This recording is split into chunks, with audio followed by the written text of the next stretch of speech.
Welcome to the Parenting Brief. I'm your host, Jessica Stewart-Gonzalez, an Arizona working mom and program director for the Maternal, Infant, and Early Childhood Home Visiting Program at the Arizona Department of Health Services. On this podcast, we give you helpful parenting tips, expert advice, and some much-needed peace of mind when it comes to raising your little ones.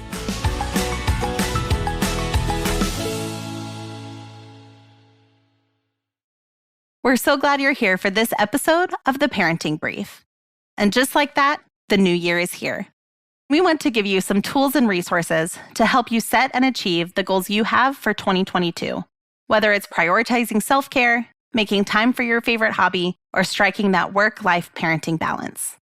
But let's face it, sometimes life gets in the way, and those goals we wrote down at the beginning of the year somehow end up on the back burner. It doesn't have to be that way. That's why today we have tips for busy parents on how to set themselves up for a successful year. From time management to planning, this episode will help you tackle your goals.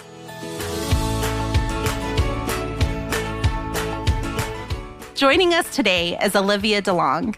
Olivia is the senior health editor at BabyCenter and is also a new mom who knows a thing or two about multitasking, organization, and time management. Thank you so much for joining us today, Olivia. Thanks so much for having me. When we think about setting goals, especially New Year resolutions, we often have big, lofty goals that can seem hard to reach. What strategies can parents use to really create attainable goals? You're so right. I think, as parents, like you mentioned, we shoot really high, and I think shooting high is awesome, but I often think it sets us up for some disappointment when it comes to goals. I think a lot of times our goals are too broad and scary sounding, and we eventually just never end up following through with them. They can be intimidating rather than motivating. So I'm all about creating a motivating goal rather than a scary big time goal. So when I think about goals for my own personal goals, I get really specific.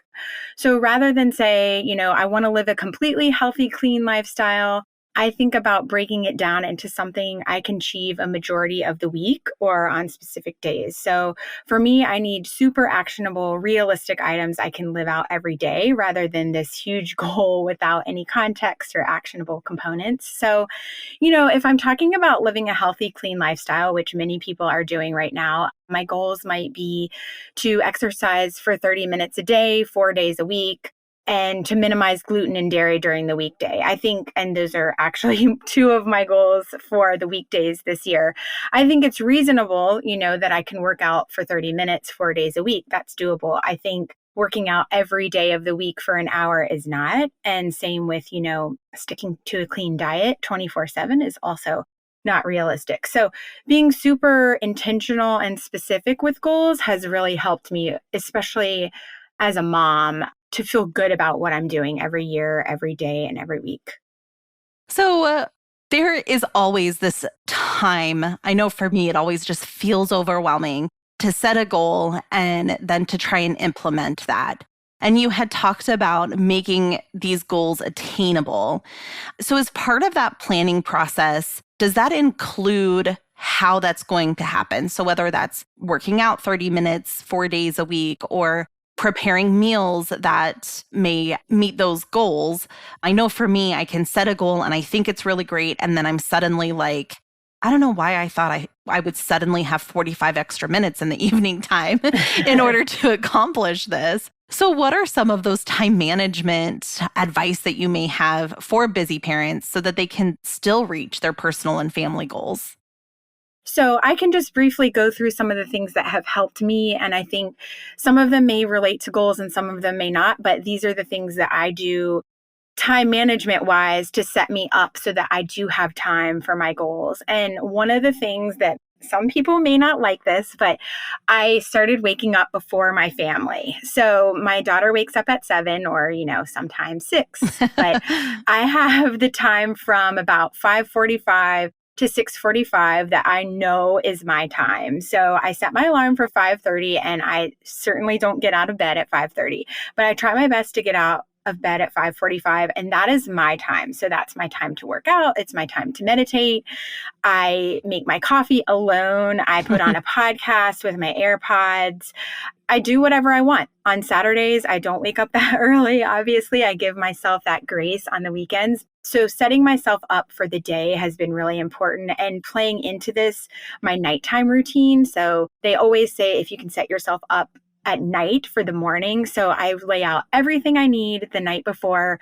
And I mean, I get really, really specific. So my workout clothes, my AirPods, I set my workout up on my computer, my big bottle of water, just making sure I'm set up for the next day the night before has been a huge time saver. It takes 10 minutes at night to prep for the day ahead, and you wake up just feeling so much more prepared. And then as far as like kind of, I guess this is more of like a time management hack, but I quickly realized that there was so much like food and bottle prep involved with, raising kids. Yes. And so I was like, how am I going to get all this prepped? And how the bottles made when she was younger, I exclusively pumped. So it was like a lot of bottles. So anytime that I'm in the kitchen, so if I'm making my coffee or I'm getting my own food or, my daughter's eating lunch or something, I'm always kind of like looking ahead to the next meal or the next thing. So if she's sitting in the high chair eating a meal, I am making her milk for the next morning with her vitamins in it, or I'm cutting up something for dinner, or just like, I feel like I am definitely paying attention to her as well, but she sees me prepping. And I think that's also a good learning lesson. She's watching me cook or clean or whatever it is. So basically, I just make sure that I'm super efficient. If I'm in the kitchen already, I'm doing something for the next task. And that way, it kind of like frees me up during nap time or any extra time to just kind of not stress and, just be prepared for the next thing or meal. And then 2 last time management things that have really helped me as a new mom: time batching. So every morning before I start work, I spend about 30 minutes planning out my to-do list and my day. So this could go for stay-at-home parents and working parents.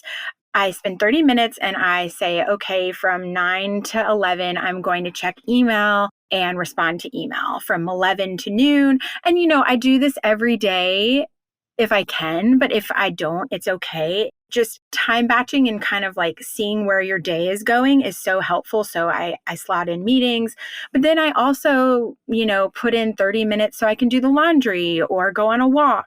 So I just kind of set myself up so that I know what I'm getting into for the day. And I find that I'm super productive that way and I kind of stay on track. And then the last thing is setting timers. I learned this on a podcast I regularly listen to. If you're doing a task or something like laundry that you kind of like despise doing, I can do the laundry, but folding it and putting it away I hate.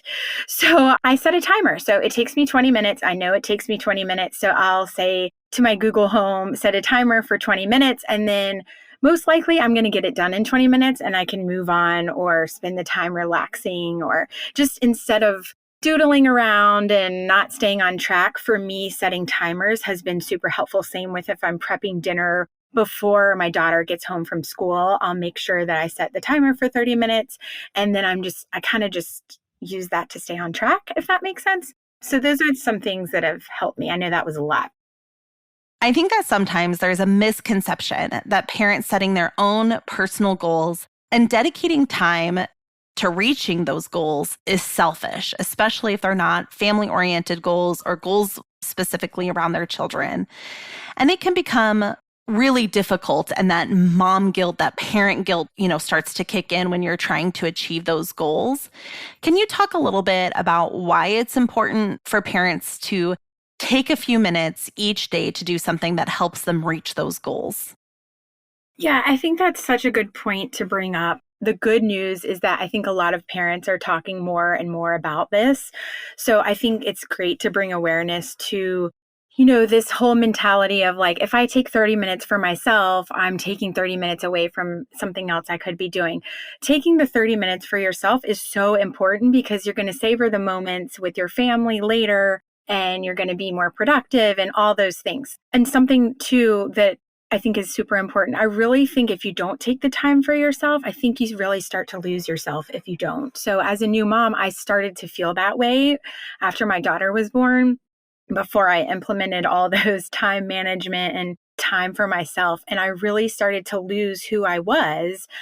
And I think it's just important to keep focusing on that. My husband and I have constant check-ins about how to rearrange things on a weekly basis so that we are both doing, those individual things we need to do to feel good about ourselves. For him, it's running or working out. And for me, like I mentioned, it's my hour to myself to meditate, to exercise in the morning, and it's daily walks outside.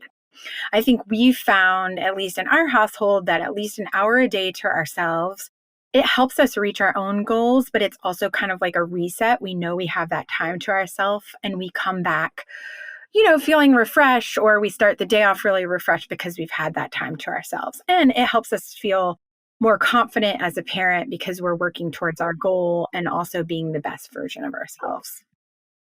I think using that support system, whether that's your partner, whether that is family, friends, making sure that others know what your goals are, but also how they can help and support you in achieving those goals is really important as well. Do you have any final words of encouragement for parents as they start off a new year? When it comes to setting goals specifically, like I mentioned before, I would say break them out into categories: family, personal, and work. This helped me kind of see my year ahead and, break them out into 2 to 3 things for each category. And it kind of just helps you really visualize what you want to work towards for each.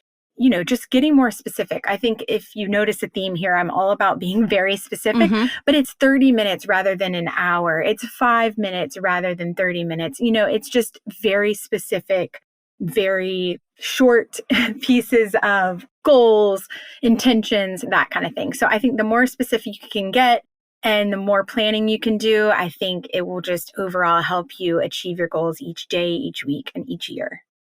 That's awesome. Well, thank you so much for your time and for all of the advice and the tips and tricks and hacks. And hopefully people can take that and implement that and be able to have a great and successful year. So thank you so much for your time. Sure. Thank you.